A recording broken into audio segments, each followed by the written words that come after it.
natin ay tungkol sa pananampalataya. Sabi sa Roma 10:17, kaya ang pananampalataya ay bunga ng pakikinig. Yan. Salamat sa Panginoon, si Pastor Lino. Nataon na po kayo kung nangangaral sa nakalimutan na sa haba. Alam mo po, nung Monday, kung po kasi meron kaming Bible study, tawag namin Bodega Church. Kung meron kaming negosyo, yung mga namin, every Monday, parang ganito, parang katulad natin, tinigil po at kami ay nagpupo sa Panginoon, parang katulad dito ginawa natin na nakakanta, tapos may salita ng Diyos. Meron po akong inimitang isang pastor, isang mangangaral. Alam niyo po, sabi niya, alam mo Brad, nung ako'y pag-uumpisa palang mangaral ng salita ng Diyos, nagpaalam ako sa Diyos, sabi ng tatay ko, nako anak, huwag kayo ikaw ng mangaral, huwag kayo ikaw magpapasto, maghihirap ikaw ang buhay mo, wala kang makakain. Alam niyo ano yung sasalita ng tatay niya? Pero ngayon ako pumapasok sa tunda. Kasi wala silang gulang. Sabi niya, tatay, masasabi mo niya, ay tatay! Sabi rin ng tatay niya, naku, kung wala diyang punto yan. Alam niyo po, 30 taon na, mula nung ako'y makaharap din sa salita ng Diyos katulad niya. Alam niyo po nangyari sa aking bahay, hindi lamang nung alimango pumasok, may pumasok na tuna, may pumasok na lapu-lapu, may pumasok na malalaking isda pumasok na bahay ko.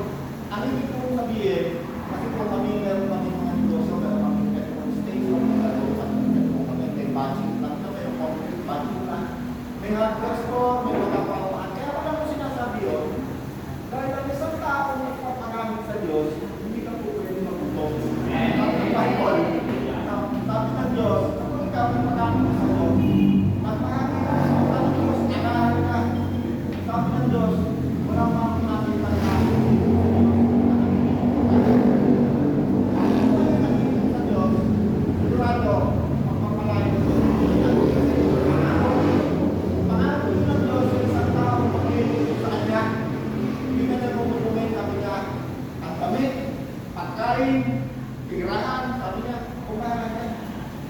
unahin mo ako, sabi ng Panginoon, ang damit, pagkain, tirahan, sabi niya, basic yan, sagot ko yan, malayang problema sa akin.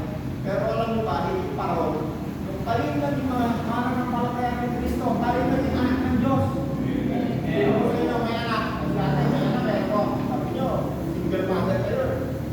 Ano po ba ang gusto mong nangyari sa anak nyo? Lahat ng mabubuting bagay na kaya mong ibigay sa anak nyo, ibibigay nyo, di ba? Bilang anak ng Diyos, lahat ng mabubuting bagay na kaya mong isipin. Sabi nga, meron pa nga salita ng Diyos na beyond your capacity to think. Sabi ng Diyos, ibibigay ko pa sa iyo eh. Kapag ang isang tao, nagpas na, sumunod sa Panginoon, sumunod sa iniuutos sa kanya ng Panginoon na mangaral. Kaya sabi ko, kahit isang tao na nandat ng murito, na siya makakakilala kay Kristo.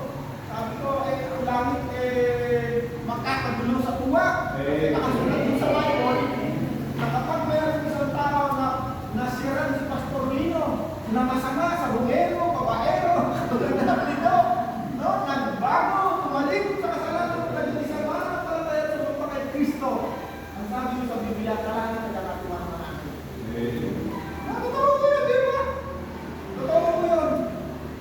Ayaw ko na yung umaga, ang topic ko ay pananampalataya, salita ng Diyos, katulad ng sinabi ko yung pastor. Ang pananampalataya, paano ba ito, paano ba maliligtas ng isang tao? Sabi dito sa binasa, I am not ashamed of the gospel. Hindi ko pinakaya magpapalita sapagkat ito ang kapangyarihan ng Diyos para sa kaligtasan. Kaya meron po tayo Bible, yan o, ang kapangyarihan ng Diyos, pag yan ay sinalita mo, ibinahagi mo sa isang tao, sabi niya po sa Pablo, yun ang kapangyarihan ng Diyos. Kaya kami nito, nakalaya kami sa pumero, sa babaero, sa galero, sa tanggero, nandiyan kami. At alam mo, hindi na ito, maraming yung tao, sobrang hirap ng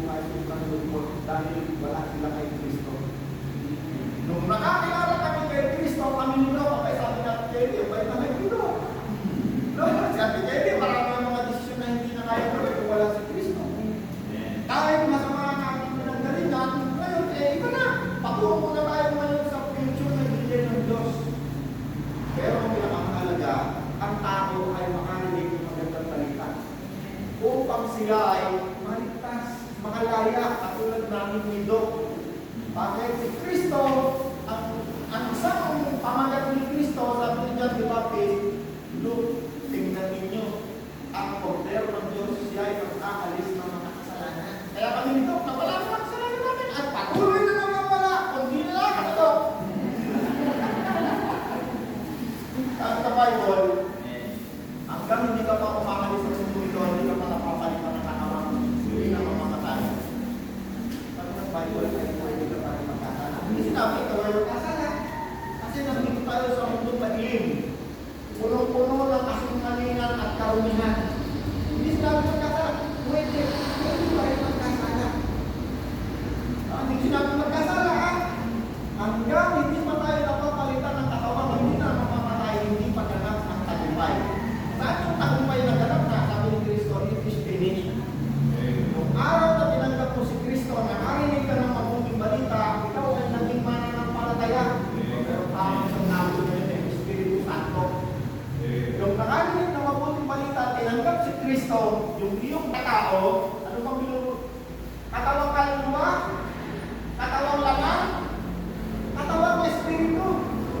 Katulad mo yan ng isang tao hindi sumasampalataya kay Kristo kada gagawin tayo sa ako. Ay, sorry, pasok nga, ayaw. Kasi dapat kaulawanan natin ito paano nagkaroon ng ganap ng tagumpay sa ating Kristo. Katawang laman, katawang kaluluwa, isip, bahagi, katawang Espiritu, tampon elemento nariyan. Kung ikaw ay nakarinig ng mabuting balita, ikaw ay sumampalataya kay Kristo, ikaw ay nagsisi. Si Kristo na isang Espiritu, ikaw ay nakipag-isa sa Espiritu ni Kristo. Yung Espiritu ni Pastor Lino at yung Espiritu ni Kristo, yung ay naging isa. Amen. Kaya sabi ni Kristo, ganap ng tagumpay mo. Sabi ni Kristo, tetalas na. Ginanap mo na yung kalikasan ng iyong Espiritu ay tapos na. Pero habang buhay ka pa, hindi pa tapos. Pwede mo magkasala. Hindi pa mas magkasala. Okay. Paano tayo makakapagdala ng kahit isang kaluluwa sa Panginoon? Sa pamamagitan na pagbabahagi ng salita ng Diyos. Hindi po pwede na upo ka lang dyan, tapos ay kahit asawa mo, kahit kapatid mo, hindi bahagi ng salita ng Diyos. Hindi magbabago ang buhay. Kasi doon po ako natin, ang parang na makikita makakita. Nakakilala na ng Kristo. Alam niyo ba yun yung isang kapalaran? Isang picture ng isang tao, sabi niya, kapag ang isang tao nakakilala kay Kristo, ang kanilang mga kamag-anak ay makakakilala rin sa Diyos, maliligtas din. Paano sila maliligtas? Sa pamamagitan mo, magbabahagi ka ng salita ng Diyos. Roma 10:14. Paano sila tatawag sa Diyos kung hindi sila pa sumasampalataya? Kaya mahalagay pa ng palataya. At paano sila sasampalataya kung wala pa silang napapakinggan tungkol kay Kristo sa Diyos? At paano naman sila makakapakinig kung wala namang nangangaral sa kanila? At paano makakapangaral ang sinuman kung hindi siya isinugo ng Diyos? Katulad ng nasusulat, o kay gandang pagmasdan ng mga paan ni Pastor Lino at ni Brother Roland na nagdadala ng magandang balita. Roma 10:14. May verse lahat yung sinasabi ko, kasi hindi ko pwedeng ituro yung nakakaalam at yung mga taghap-isip. Kasi hindi ko yung salita ng Diyos. Kaya kailangan natin mayroong word of God. Kaya dapat natin mag-find Bible. Pag wala kayong Bible, pwede po kayong mga budol. Kasi ang salita ng Diyos, malimit po yan, ginagamit ng mga budol. Lalo na pag bubudulin ng bulsa nyo, ang pastor na, gisigat-sigisa, pagkakalo.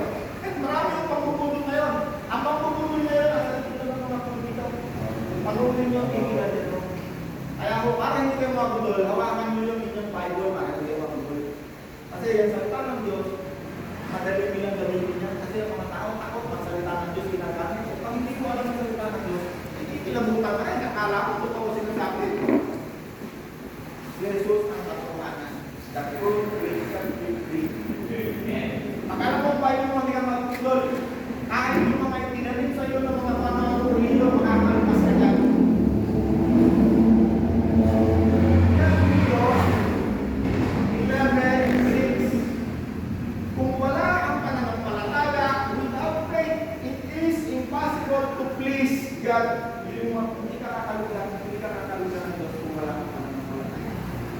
Sino sa inyo nito tumanggap na kay Kristo? Taas ang kamay. Ito pala. Sino po sa inyo nito tumanggap na kay Kristo? Taas ang kamay. Buti na tayo. Wala na tayong tumanggap na. Pag ikaw ay tumanggap na kay Kristo, ang tawag sa iyo, mananampalataya. Ang tawag ko sa inyo, kapatid. Bakit? Ang Espiritu natin, dahil nandiyan si Kristo na anak ng Diyos, tayo naman kapatid kay Kristo. Kaya tawagan mo natin isang brother, sister, hindi tayo magkakapatid sa laman, pero tayo ay magkakapatid sa Espiritu. Dahil si Kristo, ang Espiritu ni Kristo, nandiyan ang mga katawan natin. Yan ang magdadala sa atin mula, yan ang magbabago sa buhay natin. Yung Espiritu na yan, ang tawag yan, Espiritu banal. Espiritu na mabuti. Ngayon, hindi na natin masamahin dyan, salitang banal eh. Kasi luma ng salita. Ibig sabihin ng salitang banal, para mas madali natin mga babahan, mabuti. At palimtalan niya ng kasamaan. Okay po? Sinatatuloy na tayo. Wala po tayo. 3 oras na lang. 30 minutes. Maximum. Dati marasa mga. Kasi po, ito nga naman tutulong. Napakaraming gustong i-share sa akin. Pero ito lang ang pananampalataya. Buksan mo natin ang Bible natin sa unang Corinto 1:17. Sabi niya Apostol Pablo, sinuko ako ni Kristo upang ipag-aral ang mabuting balita, ang Ebanghelyo ng mabuting balita. Tingnan niya si Apostol Pablo. Bisa nagtuturo ng tungkol sa religion niya. Bakit si Apostol Pablo, isang nangangaral. Kasi nangaral, ang lagi niyang sinasabi lang tungkol kay Kristo. Sabi niya Apostol Pablo, ako'y isinuko ni Kristo upang ipag-aral ang Ebanghelyo. Amen. Okay. So, tiyak na tayo na tumanggap kay Kristo, ano? Anak na tayo ng Diyos, ano? Tayo yung mananampalataya na, ano? Dahil nakarinig tayo ng magandang balita. Sometime, somewhere, nung panahon na nalipas. Kaya kayo natawag sa atin, mananampalataya, ligtas na tayo, anak tayo ng Diyos. Okay, meron nung isang napakalagang bagay dapat natin maunawaan. Ito ang pinakamahalaga, bakit ako'y narito ngayon. Upang ipaano sa ating lahat ng Espiritu Santo nasa sa ating ang katawan. Amen? Ito po yung verse na gusto kong ibigay sa inyo. Sa Gawa 10:44. Pero kayong Bible, buksan nyo. Pero itong sa Gawa 10:44, ito po ang pinakaunang pagkakataon na ang mga hentil na katulad natin ay tumanggap ng Espiritong Banal o Santo. Sabi nito, nagsasalita pa si Pedro nang bumaba ang Espiritu Santo sa lahat ng mga nakikinig. Bakit bumaba ang Espiritu Santo sa mga nakikinig? Sapagkat si Pedro, no, kung alis na po kayo rito, mamaya pakahin ko ng kuya, makikita nyo, nung si Pedro ay pumasok doon sa bahay niya, ang may-ari niya na isang sundalo pumasok, Gentile. Bago pumasok si Pedro, sabi ni Pedro, alam nyo, ang mga ulit yung pumasok sa bahay ng mga hindi. Kasi dumating na din yung sinasabi ni Pastor na pagsusulit. Pinag-persecute na sila, kung yung sinasabi ni nanay niya. Isang araw, merong isang anghel na nagpakita doon sa may-ari ng bahay. Sabi ng anghel, Cornelio, ang may-ari ng bahay. Ipasundo mo si Pedro doon sa daang matuwid. At sasabihin niya sa iyo kung ano dapat gawin. Sabi ng anghel, nakuha sa iyo ang Diyos sa iyong ginagawang pagtulong sa mga mahihirap at pananalangin. Basta makamano, andyan na kaya binigyan ko kayo ng Bible pag niya baka niya ang tama ng sabi sa inyo. Nung pumunta na doon si Pablo, si Pedro, sa bahay ni Cornelio, habang siya'y nangangaral ng salita ng Diyos, si Pedro, habang siya'y nagsasalita, pinapangaral niya yung tungkol kay Kristo. Siya'y nangangaral at magbahagi ng salita ng Diyos. Habang siya'y nangangaral, bumaba ang Espiritu Santo sa lahat ng mga tumanggap kay Kristo. nakikinig. Kaya pag-uwi nyo, makasahin nyo ng uyan. Namangha ang mga mananampalatayang Hudyo na kasama ni Pedro. Meron siya kasama eh, si Pedro kasi Hudyo eh. Sa Bible kasi, tayo mga gentle believer, tayo mga tayo ng Bible, pag pinunod tayo ng Hudyo, tayo mga patay ng mga nalanan, din ang banggit sa atin. Kinaming Hudyo, pag hindi ka Hudyo, ang tawag sa atin ng mga Hudyo, mga hindi.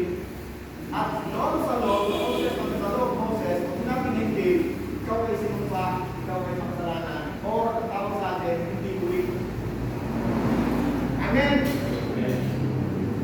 Sabi mo ito, Katawan 10:44 pagkat Katawan 10:44 nagsalita mo si Pedro ng mga Espiritu Santo sa lahat ng nakikinig na mga nakapalatayang Hudyo na kasama ni Pedro sapagkat ang Espiritu Santo ay pinagkaroon din sa mga hintil at narinig nila mga ito na nagsasalita ng iba't ibang wika at nagpupuri sa Diyos. Okay. Ito sa inyo, tumanggap pa kay Kristo. Okay. Sabi ni Pablo, hindi mo ba alam ang iyong katawan ay templo ng Espiritu Santo? Kasi maraming tao, kahit tumanggap na kay Kristo, kahit siya'y nagsisina sa kasalanan, naging isa ng mananampalataya, hindi niya alam na ang Espiritu Santo kasama na niya. Hindi niya alam, kaya sabi ni Pablo, hindi mo ba alam na ang Espiritu Santo nasa sa iyong katawan ay templo? Sa unang Korinto 12 at unang Korinto 14, mababasa natin dito na kahit ikaw ay isang mananampalataya at tumanggap ka na kay Kristo, mayroong mga tao nagsasalita sa iba-ibang wika, mayroon naman hindi tumanggap ng kaloob nito. Hindi lahat ng prayer of Espiritu Santo pinagkalooban ng pagsasalita sa iba-ibang wika yung tinatawag na speaking in tongues. Kasi may mga ibang doktrina na pag hindi na nag-speaking in tongues, wala sa iyo Espiritu Santo. So, kung wala sa iyong Santo, pag-uwi, nakatulog ka sa kasi hindi sila naniniwala wala ang Espiritu Santo. Pag tinanggap mo si Kristo, ang Espiritu Santo, nasa sa iyo na. Amen. Unang Korinto, Galatia 3, may Bible po tayo, matapos na ako. Galatia 3:1. Sabi dito ni Pablo, mga angal kayong taga-Nobeleta. Lalibang ko ng Galatia eh. Ano ba ang lugar ko? Ano lugar ko ito? Parang saktong lugar ako. Parang Galita. Galita. Kung kayo mga friend, para masaya lang yung natin usapan. Sabi ni Pablo, mga angal kayong taga-Garita. Parang doon Cavite. Para mas maintindihan lang natin kasi meron mo siyang mga tinutulong ang tao. Hindi nila alam ang Espiritu Santo. Sabi niya po si Pablo, mag-aaral kayong mga sinubeleta,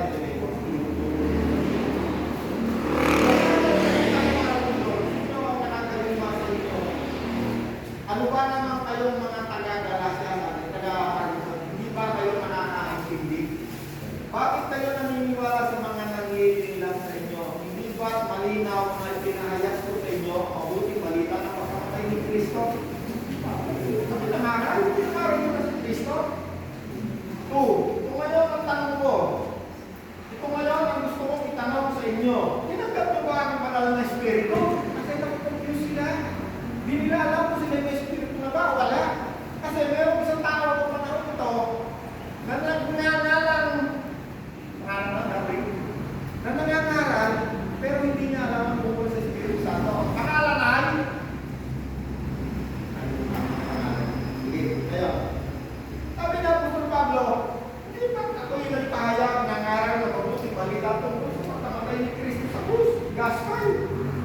Kung ano natanong ko sa inyo, tinanggap ko ba ang banal na Espiritu dahil sa inyong pagsunod sa kautusan? Kasi nung panahon na yun, itong mga nangangaral na ito ng mga Hudyo na tumanggap kay Kristo, sabi niya, kailangan susunod pa rin kayo sa kautusan ng Moses. Pinapasunod pa rin ito sa law of Moses. Sabi ni Pablo, sabi niya po ni Pablo, sa 3, sa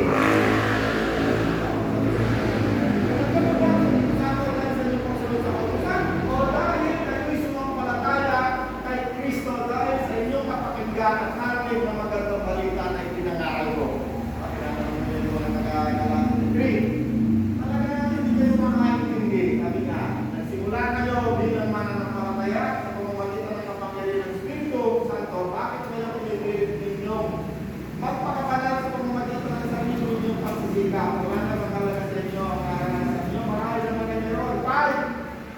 Dahil pa sa pagsunod nyo sa kautusan ni Moses, sa lumang tipang ay pinagkaroon sa inyo ang Espiritu Santo at tumagawa kayo ng himala, o dahil sa pananampalataya na inyong narinig tungkol kay Kristo. Ano sa ko? Kasi tanong mo na, magkakaroon kayo sa nagtanong.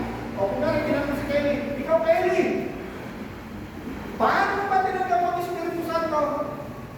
Dalawang beses mo tinanong eh. Sa 3 at saka sa 5. Dahil ba sa pagtulog mo sa kautusan, tinanggap mo ang Espiritu Santo? O ito dahil sa iyong pananampalataya, dahil sa iyong narinig na mabuting balita na ipinangaral sa iyo? Ano sa to? Ha?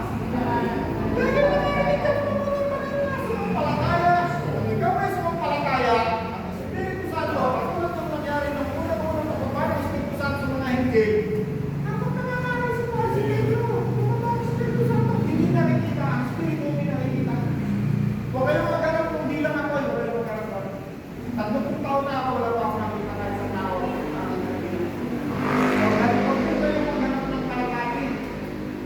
Kasi kung isa pag nakabasa tayo sa Bible, akala natin, yun yung para sa akin na yung kalakati, nagtulad ng Espiritu Santo, bumaba lang yun sa Panginoon. Kasi sabi ni John the Baptist, kung makita mo, bumaba ang Espiritu Santo, siya ang pagpapautismo. Ako yun. Hindi mo yung para sa lahat. Yun naman bilang ako'y, yun na yung pinangako ni Kristo, sabi niya sa mga tao, kayo nga sa Jerusalem, hanggang hindi kayo mapagkakaroon, hanggang hindi ninyo nakikita, 100% hindi ninyo nakikita, nakapatunayan na nasa sa inyo na ang Espiritu Santo. Kaya doon sa Jerusalem, araw ng Pentecostes, lahat ng nandoon, makita nila, may bilang ako'y bumaba sa bawat isa. Tayong mga hentil, tayong mga mananampalataya ng hentil, na sumampalataya kay Kristo. Kung kayo maniniwala, meron taong nagbibigay ng Espiritu Santo, makakungkulong kayo. Pag sinabi na nyo, talong sa ilo, tatalong kayo sa ilo. Pag sinabi na nyo, bukad ng bulsa, bigay sa akin sapatos. Pag nanapala kayo, may Espiritu Santo, galing sa isang tao, kahit ano sabihin sa inyo, gagawin nyo. Kung mabasa nyo yung isang magician, sabi ng magician na to, bayaran na. Kasi nakita niya si Pablo. Pablo ba si Pedro? Nagdala ng Espiritu Santo. Ang mga hindi. Espiritu Santo naman kaya specific na mga instruction sabi ng Diyos kay Ananias. Puntahan mo si Pablo.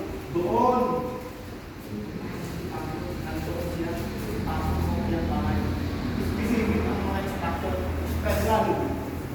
Dapat tayo minsan, gusto natin natin special eh, no? Nagigit ka. Kasi, nakikita natin sa TV yun eh. Pangaraniwan natin nakita sa TV, kaya makita nyo. Yung mga ganon, kaya laman yung mga helicopter, kasi nakukontrol nila yung tao. Ang akala nila, ang Espiritu Santo, hindi na nagbibigay. Ako ay Diyos ko, nagbibigay ng Espiritu Santo. Diyos ko, ako. Huwag kayo magkontrakan, natin tutulong na tama, kasi kayo ng Diyos.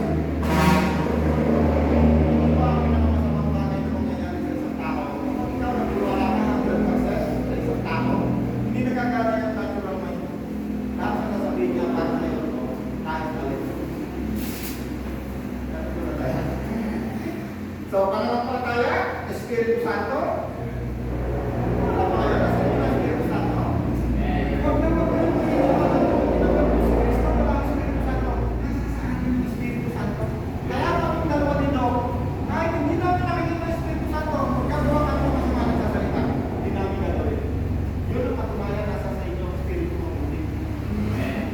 Nasa isip mo pa lang, nasa kaluluwa mo pa lang. Nakakanayan ang Espiritu Santo. Magsasalita. Kasi ang Espiritu Santo yung nagsasalita. Sabi niya, huwag mong sasaktan yung kalawang ng Espiritu Santo. Huwag mong sasaktan. Paano siya nasasaktan?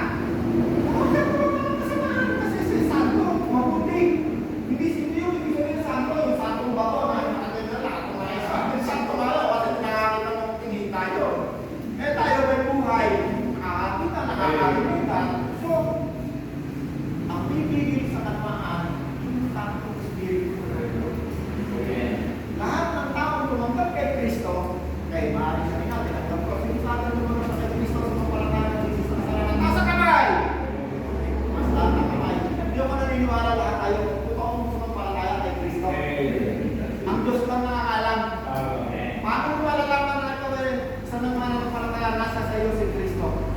Dati mong ginagawa ng araw na kadiliman, na kasama sa episode ng buhay, pag yan ang gagawin mo, magsasalita ka kalaman. Kasabihin ka daw, masama. Doon mo mapapatunayan ang Espiritu Santo na sa sayo. Pangalawa, paano mo malalaman na sa sayo ang Espiritu Santo? Matatakaw ka sa salita ng Diyos. Ang salita ng Diyos, pagkain ng kaliwag. Kaya binigyan ko yung Bible, libo-libo ng Bible. Bakit? Mahalaga ang salita ng Diyos. Yan ang pagkain ng kaliwag. Espiritu Santo, pag din nagturo sa'yo, yung hindi mo kaya maunawaan ang natural mind mo sa mga Bible school, sa mga tungkol sa Bible, pwede nyo sa ulit ng Bible, pero pag wala ang Espiritu Santo, hindi nyo mamamahan. Ang tawag yan, understanding, galing sa Diyos. Pero hindi naman tinatawag na karunungan galing sa tao. Pwede mo sa ulit ng Bible, pero hindi mo mamamahan yung mystery. Misteryo. Ang misteryo, ang nagtuturo lang yan, Espiritu Santo, nakasama ng iyong Espiritu. Mystery. Kaya mga mystery sa Bible, hindi naniniwala mga magtalino sa iyo. Hindi mo ang Bible yan. Paano mo naniniwala yan? Creation? Parang salita ang Diyos. Salita lang. Sasalita lang sa Genesis. Ang salita ay nagkakaroon tao. Diyan, sa chapter 1, hanggang 14. Eh, sa UP, meron silang paliwanag yan eh. Ano ang creation? Okay. Darwin theory, evolution theory.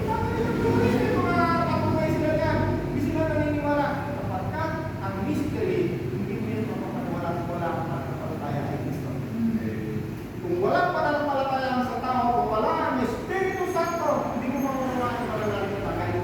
Ang maunawaan mo lang, hindi mo nga mabababaw na tinuturo ng tao. Ang Diablo, nagtuturo eh. Sabi ng Bible, kung saan marunungan na sa iyo, makasarili. Sabihin sa iyo, suwakan. Sabi ng Bible, huwag kung pagkalaki yan, galing yan sa Diablo. Eh, matalino mo sa Bible eh, lalo na pag meron ka ng cellphone. Yung sinabi mo na yun, kayo nga naman na malalama sa'yo anong verse. Pag po tayo ay nagbahagi ng salita ng Diyos, iyakin natin galing sa salita ng Diyos. At para kayo makapagbahagi ng salita ng Diyos, kailangan magbasa kayo ng salita ng Diyos. Kapag ikaw ay tumanggap na kay Kristo, nagsisi, tumalikod na sa kasalanan kasi si Kristo, very simple lang mag-preach. Repent! Magdating lang ang mga namin. Kahit sa pagpunta, repent! Magsisi kayo sa inyong mga kasalanan. Very simple. Walang theology. No? Si Pablo hindi nagtuturo ng mga theology. No? Very simple sila magturo tungkol lang sa gospel. Tungkol sa kaligtasan. Tungkol sa pananampalataya. Tungkol sa Espiritu Santo. Bakit yun ang babago sa buhay natin? Mula sa madilim na mga nakaraan, magliliwanag ang buhay natin. Amen? Amen. Sana lang. Isang verse pa sa Efeso 1:13. Sa pamamagitan ni Kristo, kayo rin nagkaroon ng salita ng katotohanan ng magandang balita ng gospel at nagdulot sa inyo ng kaligtasan at sumampalataya kay Kristo. Kayo ay pinagkalooban ng pinangakong Espiritu Santo ng pagkahirang sa inyo. Ang Espiritu ito na Santo, itong katibayan na makakamit natin ng Diyos ang lahat ng pangako ng Diyos sa atin. Sa inyo naniniwala sa pangako ng Diyos? Amen. Hindi mo mapapaniwalaan. Hindi ka naniniwala sa Espiritu Santo na sa iyo. Yung Espiritu Santo na yan ang magpapakamawa sa iyo. Lahat ng pangako ng Diyos sa iyo. Kasama na rin yung buhay ng mga. Kasama na rin yung buhay ng kapaganan. Masaya ng pangako ng Kristo. Sabi ni Kristo na parito ang Diablo para si Dok ay magkaroon ng buhay na malungkot. Naparito ang Diablo para magnakaw. Wasak ng iyong buhay. Pero sabi ni Kristo ako nagkawin mo para bigyan ka ng buhay ng masaya. Masagana. Ganap.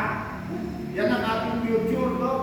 32 years ago, mula nung ako'y kumilala kay Kristo, hindi lang makalimutan mo, tumasok sa bahay ko, mula nung ako'y nangaral na salita ng Diyos. Bakit? Hindi ko pinakaya.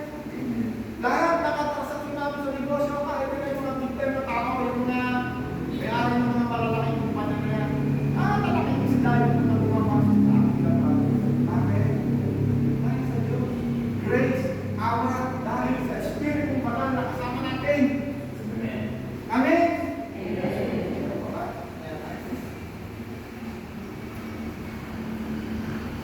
Galas natin 14, last na po ito. Kinubos tayo ni Kristo upang ang pagpapala na ipinangako ng Diyos kay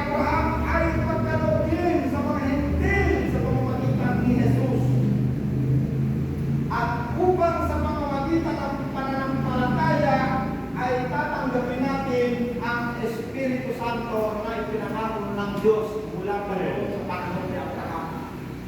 Kaya tayo naging mga anak tayo ni Abraham. Bakit? Lahat ng sumasampalataya sa Diyos naging kalahi.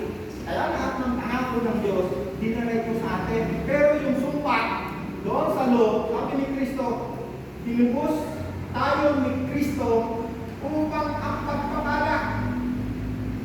Diba? Upang ang pagpapala na tinangako ng Diyos kay Abraham ay pagkaloob din, pagpapala. Pero yung sumpa tinubos ni Kristo. Bakit sabi ni Kristo, tinubos ko pa rin kayo sa sumpa na naroon sa kautusan na lumang tipan. Kaya kayo ngayon, nandito yung tinatawag bagong tipan. Bagong kasunduan. Pag sinabing katipan, ang darating pagkakaroon natin isang araw, darating sa satuhin natin, tayo ay magiging mga tao doon. Ano tayo ni Kristo? Asawa. Bride. Hindi ibig sabihin na magkakasamahan tayo, kundi hinalimulan yung ganun kalalim na relasyon. Meron tayong katipan, meron tayong hinihintay. Meron tayong boyfriend. Meron tayong taksil. Pag nagtataksil tayo, nagagalit yung kalooban ng kabuting Espiritu, Santong Espiritu. Ayaw ko natin saktan na. Paano malagalang ang salita ng Diyos? Paano maraming makakakilala ng salita ng Diyos? Kapag merong isang naglakas ng loob, katulad ni Pastora Kaylin, malakas ang loob, nangangaral ng salita ng Diyos. Kaya pag nangangaral ng salita ng Diyos, tingnan mo yung natuna, labo-labo, labo-labo ng salita. Amen! Pinagpunan mo kayo! Amen po, bago kami umalis, ayaw sinamanin sa naman ng Diyos sa buhay ni Pastor. Kung gusto nyo rin po magbigay sa kawan ng Diyos, kung po ang tawag po namin dito, okay? Pusang loob, galing sa puso, hindi nagpipilitan lang, at mahal ng Diyos ang masaya nagbibigay, hindi nagpipilitan lang. Huwag kayo papapilit ni Pastor kasi hindi kayo makakalik ng Diyos. Happy na Diyos, mahal ng Diyos, ang isang taong masaya, nagbibigay. Kaya kayo kung kumakabago kami yung buhay, samahan ko kayo, samahan ko kami. Kung magkano lang yung masaya sa loob nyo, maghahanap po tayo sa gawain ng Diyos ang pinay ng mas pag-ibig. Yan mo ay isang maparong sa Diyos sa kanyang ng Diyos. Huwag nyo ibibigay yung hindi nyo kayo ibigay, yung para nyo ibigay. Alam na Diyos kung ano malalagayan nyo. Ang business ng Panginoon dito sa lupa, nakapit ko sa Panginoon, pag-usap mo. Panginoon, pag dumating dito, sigurado pakakainin tayo, kasi gutom na tayo. Nagsisir yung anak ko, nagpakain daw na na dito, bakit daw nagpakain? Eh kasi kako, pauwi na sila, marami yung bayan, pinakain. Kaya ako nung maniniwala ngayon, yung mga nagsasalita ng mga pinupera nyo, kailangan ni Jesus. Pag si Jesus kumating, hindi na hihingi ng pera. Wala ka makinig sa Bible na si Jesus nang hihingi ng pera. Siya ay nagbibigay ng biyaya o pala sa lahat ng tao. Although, yung pagpapahagi at pagtatanim, pagsamba sa pamamagitan ng pagbibigay, walang nalagang sinabi ng Diyos. Sino na alam, mamaya na alam, matuwang Diyos eh, matuwang Panginoon doon sa paano eh. Meron ba at nagbigay? Sino na alam, matuwang Panginoon, tinawag yung 12 disipulo. Sabi nga po, disciples, ay kayo, bibigyan ko kayo ng master's degree. Yung ba lang nagbibigay? Ang Panginoon, pag yan ay kumuha ng himala, very simple. Salamat po, Diyos. Pagkasin tinapay, pagkasin basta. Libo na, tumatapay ka na. Ang Diyos hindi kailangan ng magic. Ang Panginoon, pag yan ay nagpala, hindi na kailangan gumawa ng magic. Tinuturo niya sa atin paano magiging pagpapala, paano pagpapala ng buhay natin. Pagpasalamat po ako sa Diyos. At siya ang gagawa ng himala. Ang himala na ginawa ng Diyos sa buhay ko, kung ano yung kaya isipin paano nangyari. Tricycle boy lang po ako. Meron akong mga petrol station, budging plan, meron akong billboard, may tatlong building akong paupan, may dalawa pa kami ginagawa. Sa tapat ako, lahat ng biyaya ang papasok. Di ba paano nangyayari? Sapagkat mahal ng Diyos ang sumasamba sa atin. At kung tayo magbibigay sa gawain ng Diyos, kaya isa mahal ng Diyos. Amen? Kung ano tayo bibigyan ng tanong natin? This is my story. This is my song. Praise my